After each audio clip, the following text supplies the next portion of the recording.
원장님 아래 이빨 삐뚤삐뚤한데 왜 교정치료 안 하세요? 이거 정말 많이 물어봅니다. 그럼 제가 웃으면서 사연이 좀 긴데요. 오늘 교정치료 얘기를 한번 해보려고 그래요. 아시는지 모르겠지만 제가 하도 칫솔질, 뭐 불소 이런 얘기 해가지고 잘 모르시겠지만 제가 교정 전문입니다. 교정치료는 윗니 아랫니를 가지런하게 만드는 거예요. 그래서 잘 씹히게 만드는 거. 그래서 한쪽으로 보면 이쁘다. 이걸 보통 우리가 신미성이라고 얘기하고, 반대쪽은 삐뚤삐뚤하고 잘 안 씹혔어. 그런데 잘 이가 맞게 됐어. 그래서 이거는 기능적인 부분. 그래서 원래 심미적인 부분과 기능적인 부분을 둘 다 치료하는 게 교정치료인데, 윗니 아랫니가 잘 맞고 가지런해지려면 되게 중요한 전제 조건이 있어요. 윗니와 아랫니의 크기의 비율이 맞지 않아서 아랫니를 조금씩 다듬어서 크기를 줄여야 돼요. 이게 교정치료가요, 레고 블록 끼우는 거하고 되게 비슷해요. 윗니 아랫니가 딱딱딱딱 맞아 들어가면 이게 딱 맞습니다. 그런데 블록 사이즈가 하나가 작아요. 그럼 어딘가가 비겠죠. 안 그러면 그 블록을 맞추려면 옆에 블록을 당겨 와야 됩니다. 그럼 윗니 아랫니가 안 맞아요. 제가 이렇게 막 떠들다 보면 혹시 제 이가 보이십니까? 환자분들이 와서 제일 많이 물어보는 게 그거예요. 원장님 아래 이빨 삐뚤삐뚤한데 왜 교정치료 안 하세요? 이거 정말 많이 물어봅니다. 그럼 제가 웃으면서 사연이 좀 긴데요. 첫 번째는 교정치료 받으러 가려면 제가 치과 문을 닫고 가야 되는데, 그럴 정도로 이게 절실한가? 두 번째로는 어느 놈한테 가야 되지? 저도 나름대로 고민이 된다. 그 다음에 마지막으로는 그냥 물려받은 게 이래서 이러고 살다가 나중엔 교정치료 할지도 모르겠어요. 이런 얘기를 드립니다. 이게 잘 보시면, 이 하고 보시면 여기 양쪽 이빨 두 개가 있어요. 이거를 앞에서 끊는 이빨이라고 해서 절치 혹은 전치라고 합니다. 그런데 옆에 있다. 그래서 이거를 측절치라고 합니다. 근데 제 측절치 두 개가 작아요. 그런데 이빨에 틈은 하나도 없어요. 그러니까 애들은 다 붙어 있는 거죠. 근데 아래쪽은 이빨 크기가 정상 크기예요.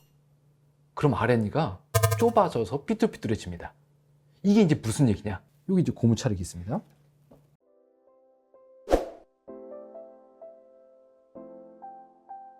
자, 이런 이들이 잘 배열됐다고 치면 교정치료를 해서 아랫니 4개를 예쁘게 이렇게 딱 세운 거죠. 그리고 송곳니를 옆에다가 이렇게 딱 갖다 붙였습니다. 높이는 잘 안 맞지만. 자, 위에 송곳니는 어디 있으면 될까요? 위에 송곳니는 여기 가서 이렇게 딱 맞으면 잘 맞는 거예요. 이쪽 송곳니도 여기 가서 딱 맞으면 맞는 겁니다. 그럼 여기에 위에 앞니 2개가 가운데 선을 맞춰서 이렇게 딱 들어가요. 그렇죠? 그 다음에 그 옆에 앞니가 이렇게 싹 들어가면 이게 딱 맞는 겁니다. 이렇게. 그런데 만약에 이놈이 이빨이 조그매요. 그러면 어떤 일이 생길까요? 남들보다 요만큼이 없어요. 그래서 이가 이렇게 달라붙으면 여기 사이에 이렇게 틈이 생깁니다. 이가 딱 맞으면. 이걸 어떻게 해야지 해결을 할까요? 첫 번째 방법은 요 윗니를 새로 해놓는 거예요. 요 이빨 겉에다가 뭘 좀 덧붙여서 이를 정상적인 크기로 하는 거죠. 이게 첫 번째 방법입니다. 그래서 교정치료 끝나고 나면 위에 앞니 2개는 조금 더 크게 만들으셔야 돼요. 뭘로요? 레진으로 붙이거나 안 그러면 라미네이트 같은 걸 하셔야 돼요. 또 다른 경우는 뭐가 있을까요? 아랫니가 줄어들면 되죠. 그래서 아랫니를 요 정도 두께가 되게 4개를 조금씩만 다듬는 거죠. 그래서 교정치료는 단순히 이를 가지런하게 배열하는 게 아니고요. 치아의 크기에 맞춰서 비율을 계산하고 이런 일들이 필요한 겁니다. 그 옛날에 누군가 또 다 연구를 했대요. 위에 앞니 6개와 아래 앞니 6개에 쭉 폭을 더해 봤을 때 비율은 어느 정도가 정상이 돼야 이가 딱 맞는다. 딱 맞춰봤을 때 비율이 어느 정도 되면 맞겠더라. 근데 그걸 계산을 해보니까 어금니 쪽에서는 윗니 아랫니의 크기 차이가 그렇게 크지 않답니다. 근데 앞니는 보시다시피 이 해보시면 위 앞니는 대문이가 커 보이고 아래는 조그맣잖아요. 그러니까 위아래 폭의 차이가 꽤 있는 거죠. 이 차이가 안 만들어지면 윗니가 이렇게 있고 아랫니가 있는데 이렇게 물릴 수도 있어요. 이 경우는 위에가 작아서 들어간 경우겠죠. 아니면 얘네들이 이렇게 삐뚤어지는 경우도 있는 거죠. 그래서 교정치료할 때는 치아의 윗니 아랫니의 크기의 비율도 모형상에서 다 재보고 이게 맞을 것 같다. 만약에 안 맞을 것 같다 그러면 얼마를 다듬어야겠다. 이런 일들을 합니다. 사실 이런 식의 진단 과정이 정확하게 있어야만 교정치료가 잘 진행될 수 있는 거죠. 이게 장치를 붙이고 가지런하게만 만든다고 되는 문제는 아니에요. 이런 문제를 해결하는 또 다른 방법은요. 치아들이 원래 이렇게 서 있어야 돼요. 그런데 아래쪽에 사이즈가 좀 작다. 그러니까 아랫니들은 조금 더 공간을 차지하면 좋겠다.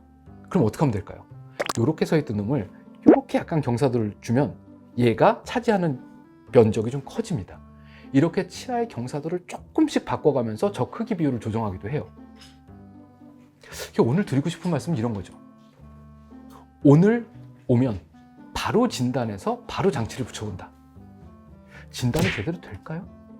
빨리 해주니까 되게 좋은 것 같지만 실제적으로 이 사람의 치아를 잘 배열하기 위해서는 골격 형태가 어떻고 치아 크기가 어떻고 이걸 어떻게 치료해야지 정상적으로 치료할 수 있을지를 치과 의사가, 교정 전문의가 충분한 시간 동안 여러 자료를 가지고 고민을 해봐야지 2년 정도의 치료 계획이 나옵니다. 그리고 그 2년 후에도 오랫동안 유지될 수 있을 만한 여러 가지 조건들을 고려해서 치료 계획을 세워야 되는 거죠. 그러려면 치과 의사한테도 시간은 좀 주셔야 돼요. 이렇게 다 충분히 검토하고 계획 세운 후에 다시 오세요 라고 얘기해서 상담하고 그 이후에 치료를 결정해 나가는 원칙적인 방법을 택하시는 게 내가 좋은 치료를 받는 올바른 선택 방법이에요. 얼마나 다듬어야 될까요? 이가 있으면 바깥쪽에 있는 제일 딱딱한 부분, 범랑질의 극히 일부분만 다듬어야 된대요. 많이 다듬으면 진짜 시릴 수도 있어요. 그러니까 막 깎으면 되는 문제는 아니에요. 그래서 막 이렇게 계산을 해보면 치아 하나당 0.2mm 깎는다, 요건 0.25mm 깎는다, 이렇게 수치들을 가지고 이를 다듬기 시작을 해요. 제일 좋은 치료는 좀 강박증 있는 의사한테서 나옵니다. 환자가 보기엔 이거 치료 다 끝난 것 같아, 빨리 떴으면 좋겠는데 여기 조금 1mm만 더 맞췄으면 좋겠다, 우리 한 2달만 더 할래? 이렇게 얘기하는 선생님이 어떻게 보면 제일 좋은 선생님이라고 볼 수 있습니다. 환자분들이 똑똑해야 됩니다. 충분히 상담할 수 있는 그런 치과에 좀 찾아갔으면 좋겠다라는 생각이고요. 다음번에는 이렇게 다듬는 과정 중에 교정 치료에서 또 되게 많이 고민할 수 있는 용어가 하나 있습니다. 블랙 트라이앵글이라는 게 있어요. 그건 과연 뭐고 왜 생기는지, 그리고 어떻게 예방할 수 있고 줄일 수 있는지, 이런 얘기들을 또 한번 드려보려고 합니다. 궁금하신 거 있으시면 밑에 댓글 달아주시기 바랍니다. 뭐라고 그랬죠? 교정 전문입니다. 교정에 관련된 답변은 기가 막히게 드릴 수 있는데 제 이빨이 이렇게 삐뚤한데 치료비는 얼마나 들까? 이건 잘 몰라요. 왜냐면 온라인으로 의료 상담은 불가능합니다. 말씀드렸죠? 엑스레이도 찍고 본도 뜨고 자료도 재봐야 되는데 보지도 않은 사람 얘기를 온라인에서 상담하는 거는 되게 위험한 일일 수도 있어요. 대체적인 얘기, 이런 얘기들은 성심성의껏 답변 드리도록 하겠습니다.